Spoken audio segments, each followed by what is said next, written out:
Hello and welcome to Eve for Education. This channel is for all students preparing for CSS, PMS, or competitive exams. The channel benefits the history, politics, and social sciences students equally. So if you still need to subscribe to our channel, subscribe now and press the bell icon.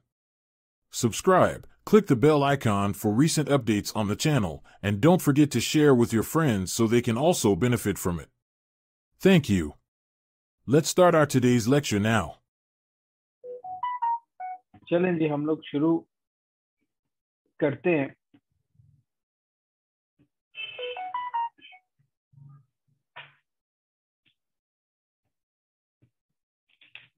Outline में आप reference देखते हैं तो writer को बता रहे होते हैं, मतलब आपने जस्ट ये कह सकते हो Fukuyama's view in end of history, मतलब एंड ऑफ हिस्ट्री में क्या कहना चाह रहा है आपने वो लिख दिया, या वाई नेशंस फेल उसमें डेरेन एसमोग्लू क्या कहता है, ये बस इतना सा कोट कर दें। ये तरीका होता है आउटलाइन में लिखने का, और कोई डिटेल से तो आप कुछ नहीं लिख सकते वहां पे। अच्छा जी, आज का हमारा लेक्चर है इंट्रोडक्टरी पैराग्राफ कैसे लिखा जाता है। इंट्रोडक्टरी पैराग्राफ, एक मिनट,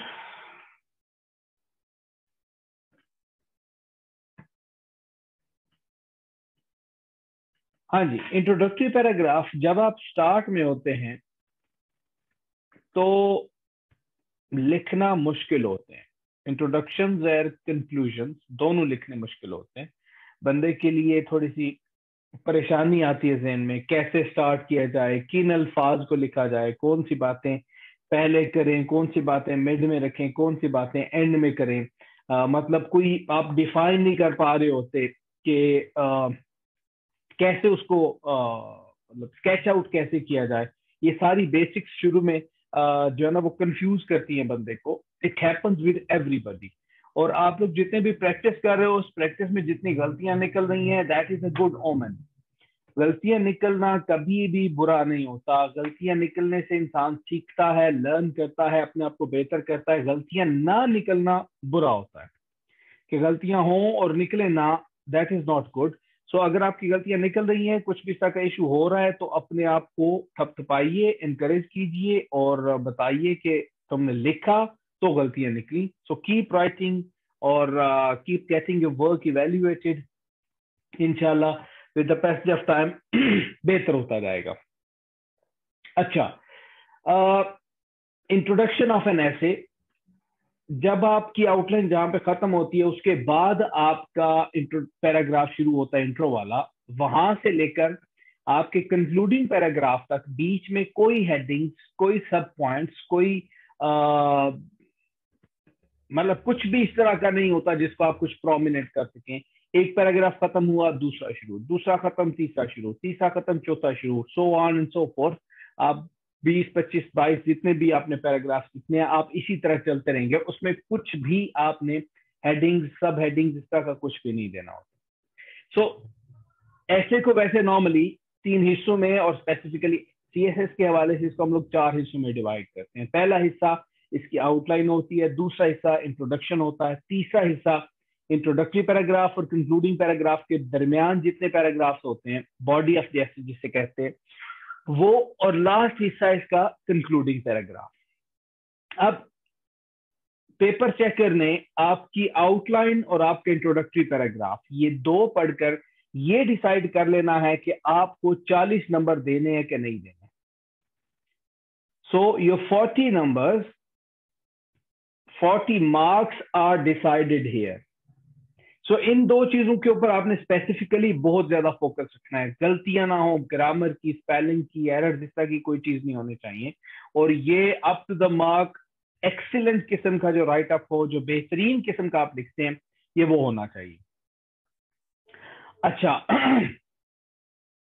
इंट्रोडक्शन। सबसे पहले इंट्रोडक्शन एक ज़हन में रखिए, एक ही पैराग्राफ का नाम है, इसमें कोई मल्टीपल पैराग्राफ्स नहीं होते, इसमें कोई डिवीजन्स नहीं होती, इसमें कुछ में नहीं होता।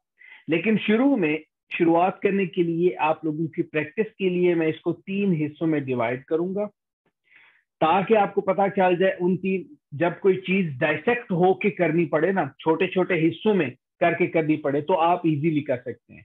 जब वही एक बर्डन एक ही दफा आपके ऊपर डाल दिया जाए तो वो करना मुश्किल हो जाता है।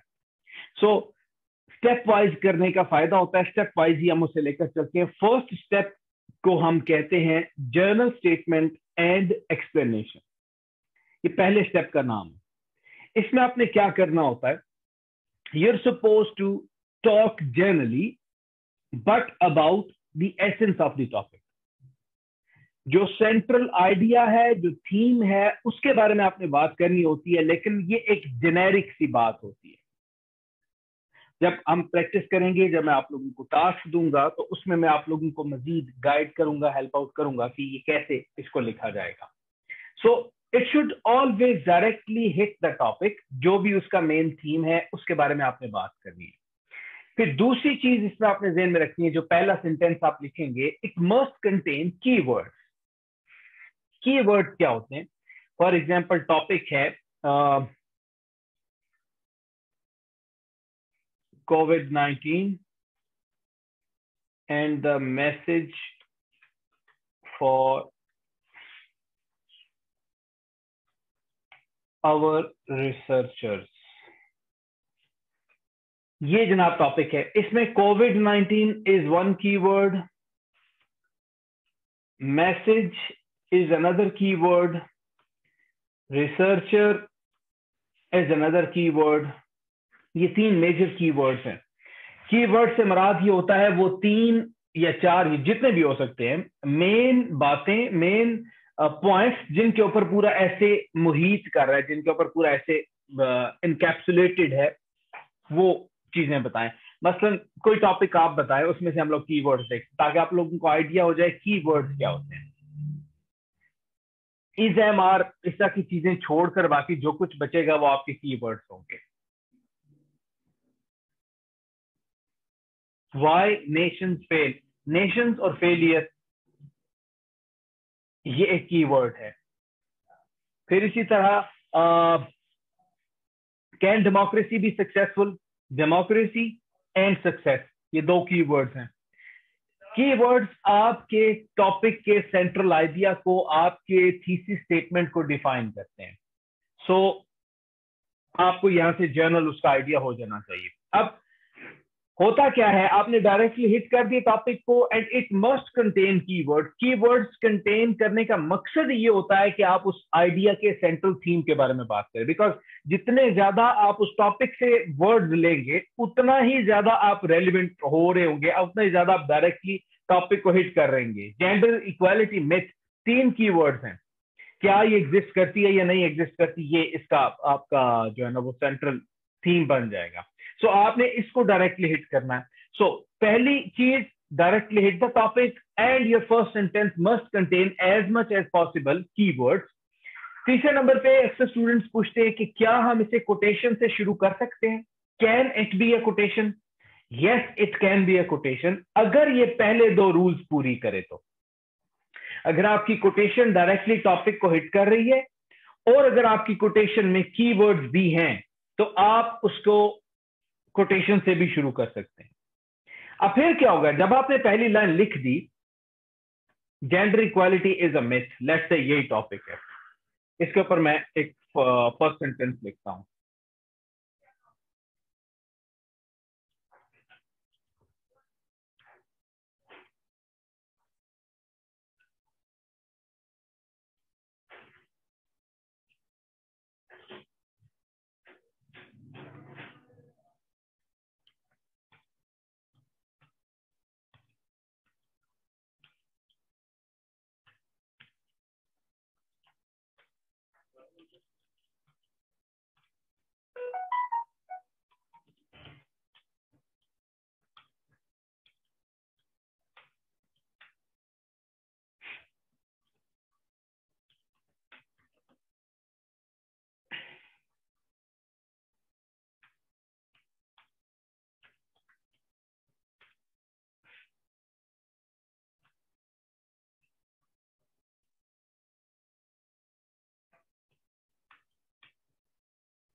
अच्छा जी, with the best of time मैं बताता हूँ।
जी मैं चुप करके बैठा हुआ हूँ, रिलैक्स रहें।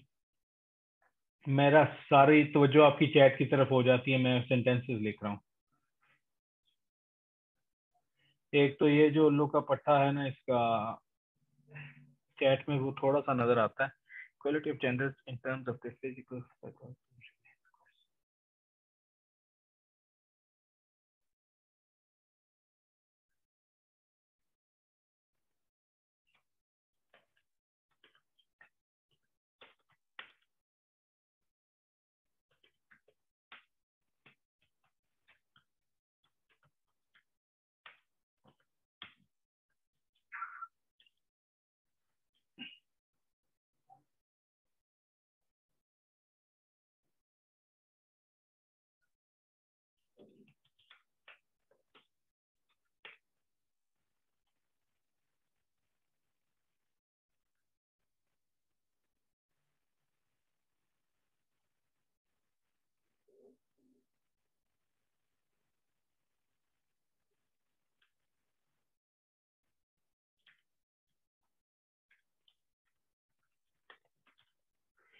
ये मैंने पहले एक दो सेंटेंसेस लिख दी। Gender since time immemorial are playing their role in human development and at the same time striving to bring about a positive change in their societal roles. With the passage of time, they have created a harmony in their roles, but definitive stance remains a myth. Harmony तो create हुई है, कुछ divisions हुई हैं, ये आप करें ये हम करेंगे, लेकिन डेफिनेटिव स्टांस नहीं है कि आज भी इस चीज के ऊपर लड़ाई चल रही है कि मर्द कमाए या औरत कमाए। अगर औरत कमाती है तो मर्द क्या करे, मर्द कमाता है तो औरत क्या करे, औरत अगर बच्चे को परवरिश करती है तो मर्द का क्या रोल बनते हैं। मतलब इस चीजों में हम लोग अभी भी कंफ्यूज हैं। Equality of genders in terms of their physical और psychological prowess is something that nature has differentiated in. मतलब फिजिकली और साइकोलॉजिकली दोनों को डिफरेंट बनाया गया नेचर की तरफ से ही। while the roles they play in society has a lot to say about it not being on equal grounds, but at the same time जो सोसाइटी में रोल्स हैं वो भी इक्वल नहीं है।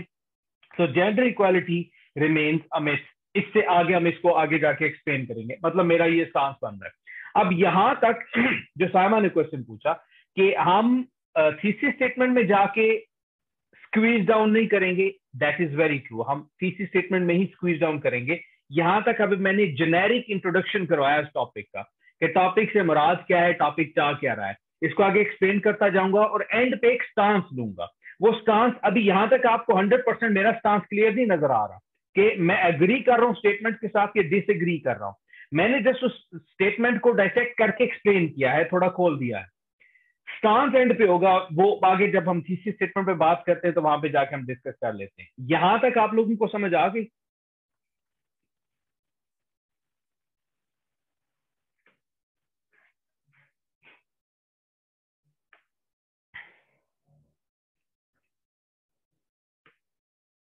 ठीक है, अब यही हमारे पहले 5-6 रूल्स हैं। पहला रूल क्या है? Directly hit the topic generic sense में। मस्ट कंटेन कीवर्ड्स, वो भी हमने डाल दी। कैन बी अ कोटेशन, अब मुझे कोटेशन नहीं आती थी तो मैंने नहीं डाली। It should talk about essence of the topic, जो उसका थीम है मैं उसके बारे में बात करनी चाहिए। जेंडर्स के बारे में बात हुई भी है, हम इसको जर्नलिस्ट भी कर सकते थे। Man has been powerful and playing an upper hand on women. It is this way that this humankind is working since centuries. ये वो प्लांटम का हम लोग मैन को लेकर भी चल सकते थे, या हम लोग दूसरे सेंस में किस तरह चल सकते थे, हम विमेन की सब्जुगेशन के साथ भी अपनी बात शुरू कर सकते थे. मतलब स्टांस जो हमने एक लेना है, लेकिन चूंकि टॉपिक जेंडर से रिलेटेड है तो मैंने कोशिश की है उसको जेंडर से ही रिलेटेड रखूं. सो अच्छा, एसेंस ऑफ द टॉपिक की हमने बात कर ली. उसके बाद अब मैंने, अगर आप देखें इसमें, तो मैंने 3-4 सेंटेंसेस लिखे. एक सेंटेंस नहीं लिखा, 1 2 3, हाँ तकरीबन 3 सेंटेंसेस ये बन रहे हैं.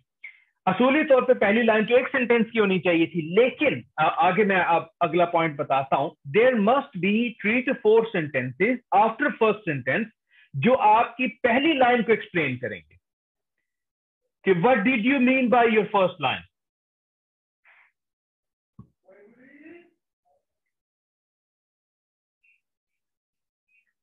यहां तक you must let the reader और पेपर चेकर नाउ कि आपने टॉपिक को प्रॉपरली कॉम्प्रिहेंड कर लिया. जो पेपर चेकर आपसे उम्मीद रख रहा है, जो उसको एक्सपेक्टेशन है, आप उसके एक्सपेक्टेशन के ऊपर पूरे उतर रहे हैं. यहां तक आपकी आर्ग्यूमेंट्स जो हैं वो क्लियर होने चाहिए, वेग नहीं होने चाहिए. ये 5-6 रूल्स हैं, इनको आप पढ़िए. यहां तक मुझे बताइए आप लोगों को समझ आ गई कि नहीं समझ आई? नहीं समझ आई फिर भी ऐसा आगे टुरना है. जिस समझ आ गई है तो फिर भी ऐसे आगे टुरना है. ऐसा सोच लो, तुसी की जवाब दें.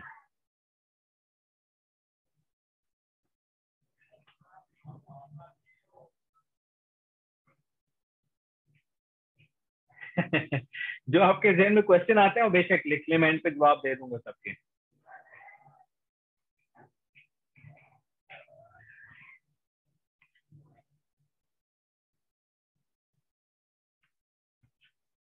इसी बात के आगे एक्सटेंशन होगी जो मैंने बात की है ना कि हम लोग 3-4 सेंटेंसेस लिखेंगे. इसी तरह बात को आप आगे लेकर चलेंगे, बात को बढ़ाएंगे.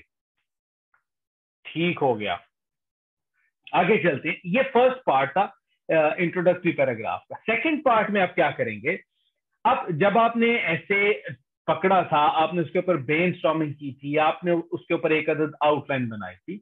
उस आउटलाइन के अंदर आपने कुछ आर्गुमेंट्स रखे थे, आपके कुछ स्टांसेस थे, कोई भी टॉपिक हो सकता है उसमें, कॉजेस, रेमेडीज, जो कुछ भी आप उसमें पिलर्स आपने बनाए. अब उन पिलर्स में से आप यहाँ पे 2 से 3, 4 आर्गुमेंट्स, 3 भी काफी है, डिस्कस करेंगे. मतलब आपने जेनेरिकली टॉपिक को इंट्रोड्यूस करवा दिया, अब आप उसको एक्सपेंड कर रहे हो. आप पेपर चेकर को समझाना चाह रहे हो कि आप क्या क्या बातें डिस्कस करोगे, कहां कहां पे डिस्कस करोगे. सो इस पहले टॉपिक को खोलने के बाद अब आप पिलर्स ऑफ द एसे की तरफ जाएंगे. वहां पे आपने 2-3 मेजर आर्गुमेंट जो आपके इस जो है ना इंट्रोडक्शन, इसको एक्सपेंड कर रहे हैं, वो 3 से 4 आर्गुमेंट्स अब यहाँ पे आपने लिख देने. लाजमी नहीं है कि आपने तमाम के तमाम आर्गुमेंट्स आउटलाइन के डिस्कस करने हैं. आपके आइडियाज सिर्फ सीक्वेंशियल होने चाहिए और सिस्टमैटिक होने चाहिए. सीक्वेंशियल और सिस्टमैटिक से मुराद ये है कि जो तरतीब आपने वहां पे ली हुई है उसी तरतीब से यहाँ पे डिस्कस कीजिए. ये ना हो कि वहां पे जो चौथे नंबर पे पिलर है वो यहाँ पे आप पहले नंबर पे डिस्कस कर रहे हो और वहां पे जो पहले वाला है वो दूसरे नंबर पे डिस्कस कर रहे हो. इस तरह नहीं. जिस सीक्वेंस से आपने आउटलाइन में चीजें रखी हुई है उसी सीक्वेंस से आप उसके 2-3 आर्गुमेंट यहाँ पे इंट्रोडक्शन में डिस्कस कर देंगे. आपके ये जो आइडियाज हैं ये आपस में, ये जो 3-4 आर्गुमेंट्स आप डिस्कस करेंगे ये इंटरलिंक्ड होने चाहिए, एक दूसरे के साथ निटेड होने चाहिए.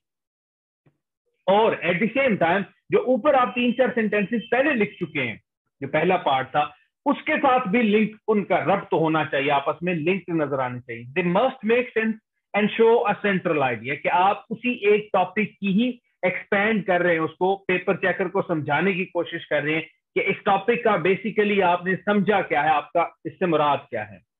You are suppose to remain relevant to the topic. कहीं पे भी आपने इररेलेवेंस शो नहीं करनी, कोई भी चीज आउट ऑफ कॉन्टेक्स्ट आपने नहीं डिस्कस करनी, या कोई ऐसी चीज डिस्कस नहीं करनी which is not part of your outline. ये सेकंड पार्ट है. यहां तक समझ आ गई आपको? अभी तक आप लोग तकरीबन 8 से 9 सेंटेंसेस लिख चुके हैं.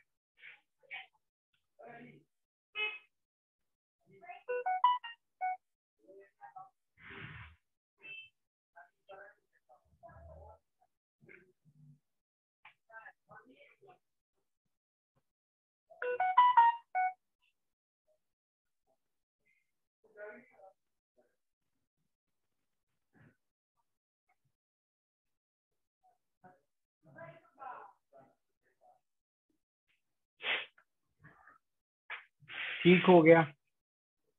सिर्फ 2 बंदों को समझ आई आउट ऑफ 10, बाकी 4 तो हो गए नेपाल के जंगलों में मौत वाक़या हो गई।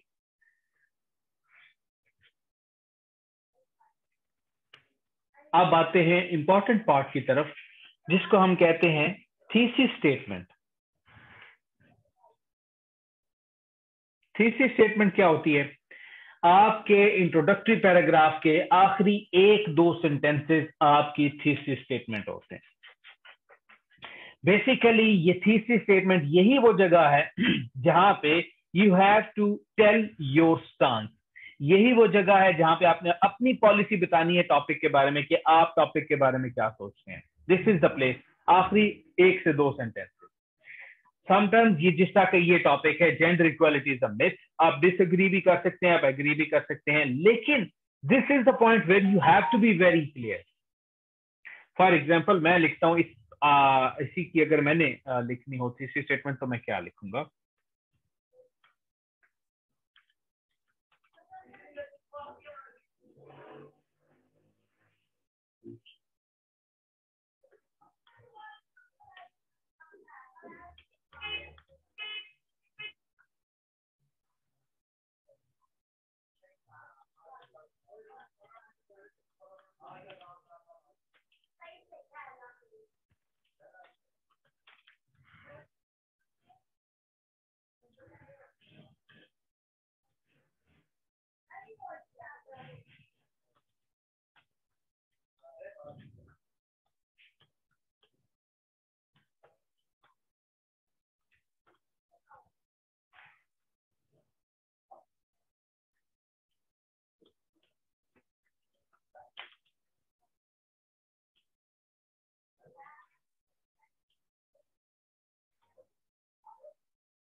ये मेरी थीसिस स्टेटमेंट होगी। Gender equality is a myth, मैंने क्लियर कट बता दिया जी।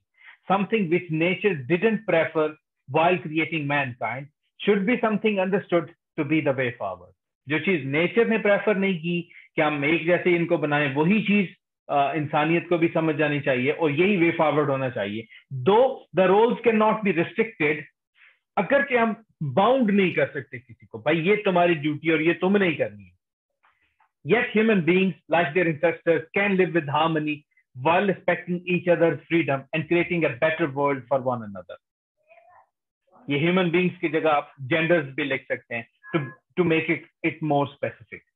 अब ये मैंने क्लियर कट स्टांस ले लिया है कि ये वो चीज है जो मैं आगे अपने सारे आर्गुमेंट्स में स्टेट करूंगा। इसको कहते हैं thesis statement. You have to be very clear, it is basically your central idea जिसके इर्द गिर्द आपका पूरा ऐसे घूमेगा। इसी पॉइंट को, इसी आर्गुमेंट को मैं प्रूव करूंगा।